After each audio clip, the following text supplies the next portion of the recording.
You are listening to the Life Coach School podcast with Brooke Castillo, episode number 323. Welcome to the Life Coach School podcast, where it's all about real clients, real problems, and real coaching. And now, your host, Master Coach Instructor, Brooke Castillo. Well, hello, my friends.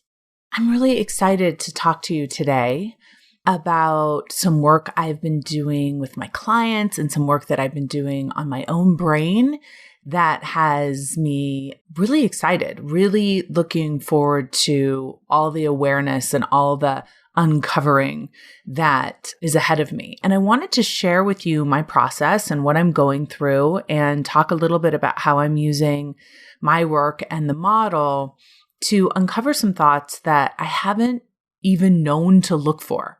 And so I'm calling this podcast Looking for Thoughts because I feel like the whole process is about going into our brain and finding our unconscious thoughts, finding thoughts that we have been programmed to believe through our culture and through our education systems that we may not even be aware that we have, and we may not want to have. And so I'm hoping that the process that I'm going through and that some of my students are going through with me will also benefit you. So as most of you know, I have hired a coach who is helping me with finding my own internal biases, educating me on diversity and inclusion and equity and lots of topics that I haven't studied before and that I haven't had a lot of knowledge in. And I'm very committed to this work because it's really important for me to become the best possible coach that I can be. And I know that awareness is one of the most important things that any of us can do in our own work. And it's awareness of our own thinking, awareness of the differentiation between what we think is just real and what are actually our thoughts and how those affect our behavior, and also understanding how we are influenced by the people that we're around, by the way that we're educated, and how to undo some of that.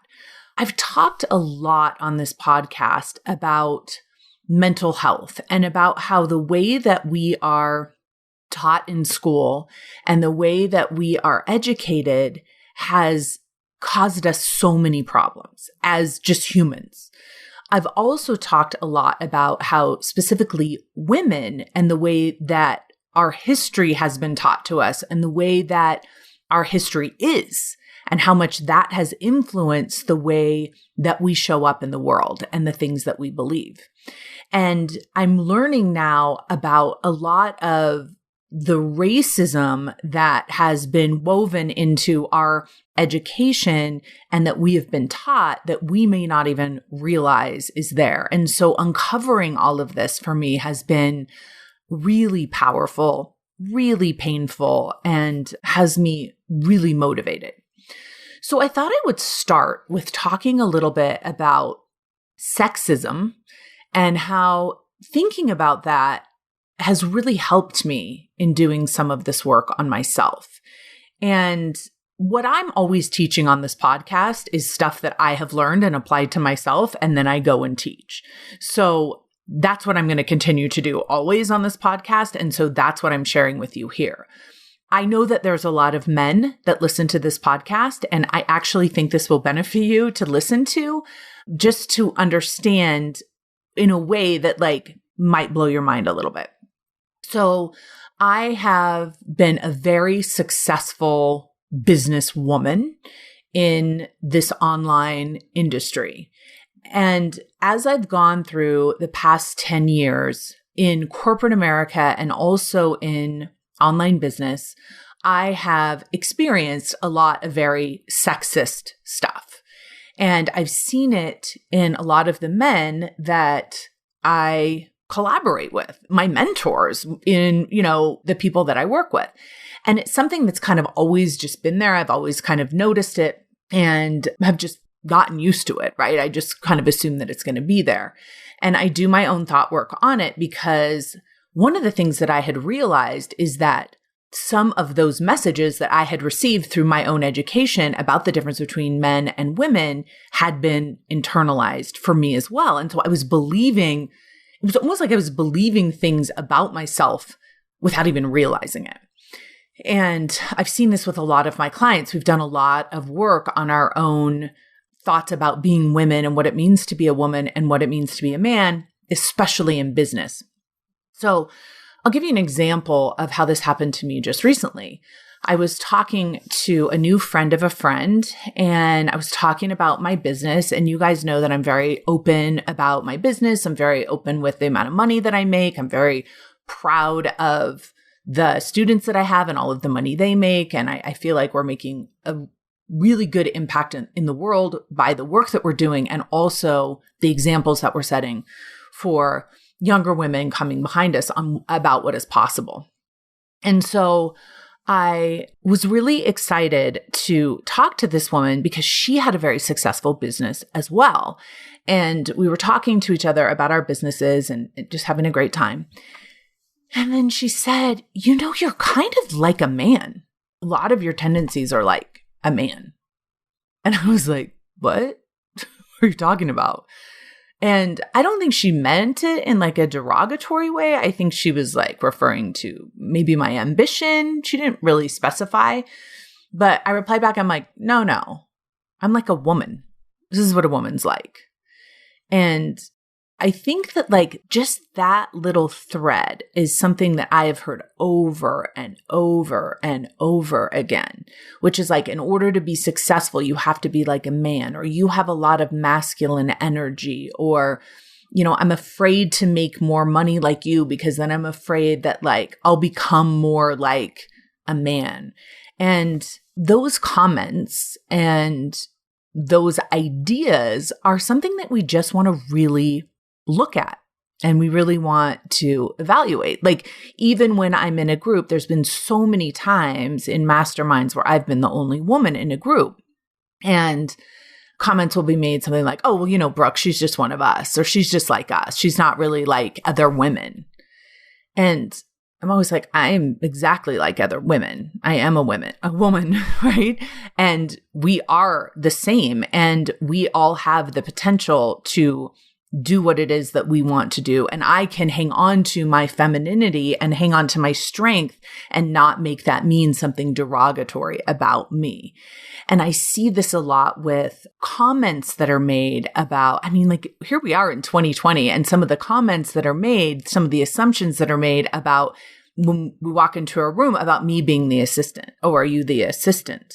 Can you help me figure out, how to fill this form out? Can you figure out, like, it's fascinating to watch, kind of like all these ingrained stereotypes that we have about women and men, and why a woman would be in a room with a big group of men, or that if she is, then she must be more manly than womanly. All of those things kind of threaded throughout my experience as a businesswoman, as an entrepreneur. And I want to offer, I'm doing a whole podcast on women and money, because that's a whole nother topic that I really want to address and talk to all of us about, because I think it's really important. But I want to bring it back to so much of what it happens is very subtle. And if I were to say to one of my guy friends, like, you're super sexist, right? That when you say that I'm just an exception, right? Or that I'm a unicorn, or that I'm different, it's like, you're not really just a woman. You're just different. Like, those kind of things that are said, I see them very clearly for what they are. It's based on our belief systems, our underlying belief systems. And kind of, well, you're different, you're extra intelligent, you've had different kinds of experiences that make you, like, literally what they're saying is like less of a woman. And and it's women saying this to me as well, many times as well. And one of the things that I've heard too is like, if you become successful, if you make millions of dollars, you will become more like a man. Almost like men are the ones that have cornered the market on money. So in order to make money, you have to be like them. And I'm always telling my students who are struggling with wanting to make more money, who are afraid of this sort of thing, is I'm saying that's the exact reason why we need to make more money. We need to change that narrative. We need to put more money in women's hands, a lot more money in women's hands. And I'm going to talk about that a lot more when I talk about money next week. But one of the things that's really helped me in looking at my own self and looking at my own thoughts is to consider like men that I really love, who are very loving people, who are very sexist and don't even realize it and don't even mean to be, right? It's really clear to me that that's not their intention, and yet they can't see what they can't see. And so when I have used kind of that example for myself, it's been much easier for them to turn it back on myself, to look for my own unconscious biases, my own upbringing, my own lack of education and awareness, where I may be showing up as sexist in my own life or racist in my own life. So I can uncover that and change that, because I can see how much that limits growth and conversation when we are buried in thoughts and ideas that we aren't even aware that we have, that are showing up and affecting how we live our lives. As you know, I teach and I believe that our thoughts create our feelings and our actions. So if we have unconscious thoughts, unconscious bias that is affecting how we show up in the world in a negative way that we don't even recognize that we are part of, that we are creating, that we are contributing to, I think we miss out on a huge opportunity to grow. And I'm always open for growth, because the purpose of my life is to evolve and become an example of what is possible. So I want to share with you how I have used that example in my life to kind of dive in to my own mind and uncover, because I haven't experienced racism as a white woman. I found it like challenging to wrap my mind around some of the things that I was hearing. But when I was able to say, yes, but I have definitely experienced other isms, right? And sexism is definitely one of them that I've experienced. It just like, I had like this crazy aha moment to just start to listen differently with a new lens and be open to that awareness. And to be open to asking myself the question, what am I missing here? It's such a powerful question to ask. What am I so involved in, so embedded with, so educated and programmed to that I literally can't see it with my own brain yet? And the other question is, what are the thoughts that I can't yet see because I don't even recognize that they're thoughts? I just think that they're reality. And when I ask those questions, I understand like how important it is to understand how the education system and our society perpetuates ideas in our head and reinforces them and reinforces our bias so we can't even see it. And one of the like other profound moments that I had is like your intention doesn't sanitize the impact. So even though you may be like me or like one of my male colleagues and be just like, I would never intend to hurt you. I would never intend to be racist. I would never intend to be sexist. Doesn't mean that we aren't, right? Doesn't mean that we're not showing up that way. Just because we're not aware of it doesn't mean that we're not responsible for it. And so my goal is I don't want to perpetuate anything unconsciously. If I'm going to perpetuate something, I want to make sure it's a decision and that it's conscious and that I'm powerfully doing it and not just kind of following along with an outdated form of education that has been given to me. And the other way is I just want to make sure that I'm not internalizing things and not seeing them, because that will make me ineffectual as a coach. So for example, if I have a bias towards something that I'm not aware of, and I'm coaching another person with a bias that they're unaware of, I can't hold space or help them find it. They're going to perpetuate something that may be having a negative impact on themselves or on the world. And as a coach, I haven't helped them discover that because I haven't discovered it in myself first. So when I see that, one of the ways that I've really seen that is in talking to my Black women coaches and hearing their experience, hearing things that they experience as Black women that I haven't been aware of at all. And how now with some of that knowledge, with hearing some of those concepts that I wasn't aware of, how much better it makes me when I think about coaching them and the ideas that I have and how to make it so there's an environment, a much better environment in the long term of inclusion and making sure that all of those thoughts we're all aware of them so we can find them and utilize them to make our coaching better, our self-coaching better, and the coaching with our clients. Now, I want to say that one of the ways that we may end up being resistant to kind of becoming more aware of some of these thoughts that we have inside of us is because of that cognitive dissonance. So when somebody points out something to you that maybe you're doing that is racist or sexist or derogatory in a way that you weren't even aware of, you may immediately feel a resistance to it, a defensiveness.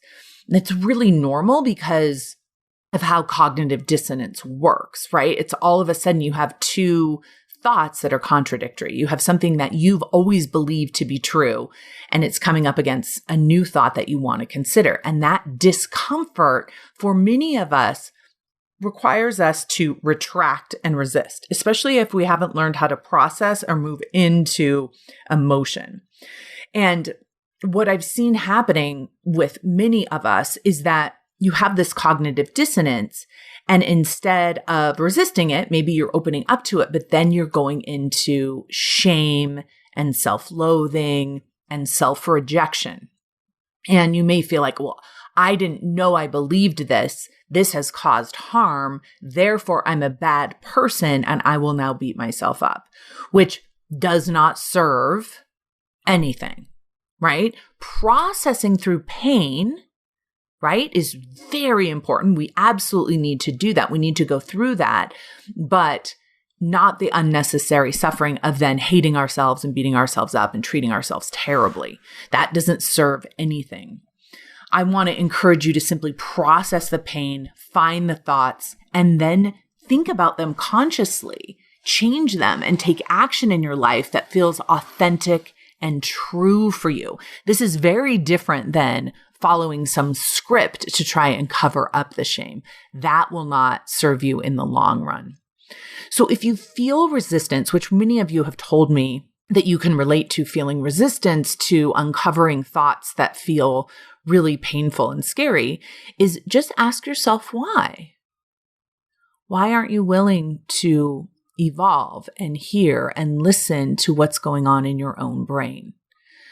My guess is that for so many of us, it's just fear and the fear of the discomfort and the fear of the shame. But just remember, you're the one causing all of those emotions and you can move through them. Do not avoid cognitive dissonance because that is the currency to change. You know, I teach this with all of our goals. In order to change the results that we're getting in our own lives, we have to give up the thoughts that are creating our current results. So if your current results are giving you your current life, you have to change those thoughts eventually in order to create a different life, because your thoughts ultimately create your results. And that's why it's so uncomfortable, because we have to, for a period of time, go through the river of misery where we're holding two competing thoughts at once. This isn't any different than any other thought work that we've had to do when we're confronting our own limiting belief systems, our own internal bias, our own miseducation, what we've been told, what we've been taught, what we have assimilated is not our fault, right? It's how we were raised, especially as small children. But it is our responsibility now, if we choose to accept responsibility for our own brains, to have a look and to change it. So I'm going to give you the process for doing this, and you're going to be surprised because it's very similar to what I've always taught you. But I do think starting with the thought, what have I been missing? And then educating yourself a little bit is the way to start because you can't see what you can't find. You need a map. So right now, I think the top 10 books on the New York Times are all on racism. The movement right now to become educated in this area is huge. You are not alone in this. This is work that so many of us are doing. So finding a book that talks about race and talks about systemic racism, that talks about internal bias, that talks about where we're falling short in evaluating our own minds is a great place to start. And so picking up one of these books or taking a class and reading it and just staying aware of the thoughts that are coming up and the feelings that it creates and writing them down for yourself. And this is work that we need to do with ourselves, but it's also work that I highly recommend that you do with a coach, someone that is trained in this work and someone that is understanding to what your experience has been and that can compassionately take you through the process of uncovering this. And, obviously I'm a huge proponent of coaching, and I believe that everyone should have a coach. And in this instance, finding a diversity coach, someone who is trained in this specific area, will be really imperative. Someone that's had a lot of training in this area to be able to help you through this. So as I've been getting coached and having these discussions and listening and reading, I've been pulling out my thoughts from my own brain with courage and saying, yep, that's what I've believed. Yep, that's what I've missed. Yes, it never even occurred to me. Yes, this is what's happening for me. Yes, I recognize myself in this. And I've also been saying, nope, I don't see that. I'm open to seeing it, but I don't see it yet. I want to understand it more, but I don't feel like that does apply to me. And I don't feel like that's a belief system that I want to question right now, but I write it down for later. Staying really true and honest and not blindly agreeing with everything you read is very important to me, right? I need to make sure that I'm evaluating against my own critical thinking, but also recognizing that some of my critical thinking is very biased too. So it's a real trip to be able to kind of step out of your brain and be open to something that doesn't make any sense, but it could make sense.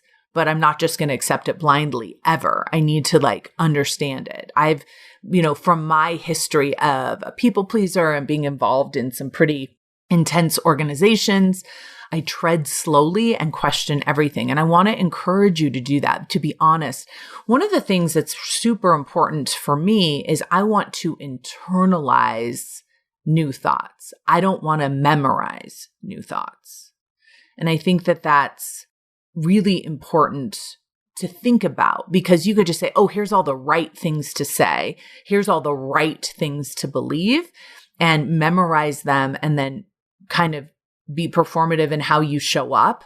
And I've seen people do this in all sorts of areas of their life. And that disconnect, that feeling of inauthenticity, it wears us out, right? It causes a lot of kind of incongruency in the way that we're showing up in our lives. And I coach a lot of people on that.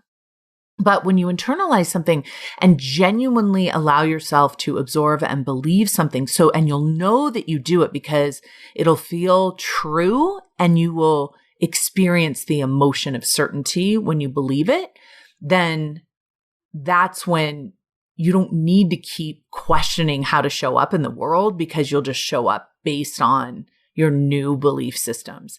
And that takes a while. Right? If you've done the work with the model before, you know that that takes a while to get through that cognitive dissonance. So you really do believe and, these new thoughts that you want to integrate in your life. Now, the model doesn't need to change at all. Just because we're increasing our own awareness of our own thoughts, we still are going to run those thoughts through the model as it's always been. We're always going to put circumstances that are very specific in the C line. We're going to always put our thoughts that we're thinking in the T line. And all we're going to do here differently is we're going to find thoughts that we didn't even know that we had. And that is the process of coaching, right? When we are coaching with someone, they can hear us say thoughts that we don't even hear ourselves saying, right? Often. And if you get someone that's more educated than you in certain areas, they can point out thoughts that you didn't even know were thoughts because of the way you were educated. And that's when I get super excited, and that's when the magic happens. But it requires us to change our own awareness of ourselves and to reprogram our minds based on what we've been taught. So, for example, most of us have gone through an education system that has taught us to seek approval outside of ourselves. It has taught us to do work so then a teacher can grade us and tell us how we've done. We have been raised in an education system that has told us it's very important for you to comply with the group. It's very important for you to do what you're told. It's very important for you to not question what we tell you, but to tell us back what we teach you. And to stay part of the collective group thinking. And most of us from very small children have been taught this. And a lot of the work that we do through coaching is to question all of those things. What were the things that we were taught? What were the things that we believed? And really redeciding for ourselves that that's what we want to continue to believe anymore. And so we can have a new commitment to the thoughts that we've been taught, or we can question and change them. I see this a lot with religion. When I'm coaching people in a religion that they've been raised in and what they've been taught in that religion and how they've interpreted those lessons. And are they serving them to have a deeper connection with God, to have a deeper connection with their religious communities, or have they built up resentment or questioning or confusion about it? And how can we re-question what has been taught to them and make sure that they're seeing it with the eyes that they want to see it with? When I do this work, a lot of people are afraid of losing their identities. They're like, well, if I start questioning everything I've been taught, who will I be? It feels so discombobulating. It feels so scary to do that because of all that dissonance. And I always say, listen, you can question everything and redecide everything and never change anything in your life. I just want the thoughts in your mind to become conscious for you so you can then decide on purpose if those are thoughts that you want to keep thinking, or are those things that have just been in your mind that you don't want to keep thinking. Self-awareness can come from being exposed to and understanding your programming and the deciding what you want to keep. And one of the things that I think is really important in this work that I talk about a lot, and I think is important to reiterate here, is we have been taught through most of our history and in storytelling and in playground socialization that there are villains and there are victims. And you are either one or the other. And that if you recognize which one you are, then you have to identify as that and feel that. So if you identify as the villain, you're going to feel terrible. If you identify as the victim, you're going to feel terrible. And we do so much work on unraveling that in our minds. Now, of course, there are times when you literally are the villain, and there are times, whether it's consciously or unconsciously, and there are times where you are the victim. And that is something that we want to acknowledge and pay attention to and really look at. What I'm talking about is the mentality of that afterwards, after instances where perpetuation has happened on something, or there's been a crime, or there's been, something that's happened to you or something that you've done to someone else, is afterwards, how will you process that experience in a way that doesn't put you in a victim mentality, that doesn't serve you, or doesn't put you in a villain mentality that doesn't serve you. So you're so filled with shame and regret that you can't move forward. That is the work that we do. And having an education to be able to unravel that around the areas where you want to grow and learn more about yourself will bring up those we call them invitations, right? There'll be an invitation to see yourself in a very negative light, to see yourself in a very diminished way if you aren't aware that your thoughts about circumstances ultimately affect whether you take something and use it to evolve or take something and use it to hide and be afraid. So for me, my process has been to read materials and become overwhelmed with all the stuff in my own brain and to write it all down and to see through my own models how I have been acting on unconscious thoughts and how that has shown up in my personal life, how it's shown up in my business life, how it's shown up in my coaching, in my coach trainings, and become more enlightened about what I can do differently. And anytime I feel more enlightened and more aware, I feel excited. I feel motivated. I feel determined. And I want to encourage you all to consider that that's how you can look at it too. You can look at this kind of excavation of thoughts on any topic that you're afraid to go in and check out because they're unconscious and just see it. But when I find thoughts that I didn't know, I will be more enlightened than I was before. I will be able to be more conscious. I will be able to make change and be more deliberate in the person that I want to be in the world. And that is what my work is all about.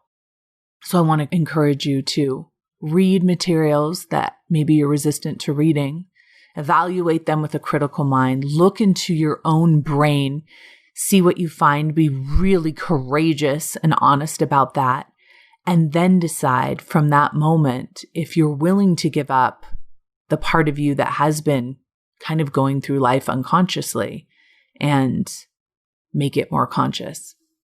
I have a belief that this will never end the rest of my life, that I will always be finding layers of things that I can question and change and be critical about and decide about. And for me, especially understanding that I get to decide who I want to be and what I want to believe, no matter what anyone else tells me I should or shouldn't do.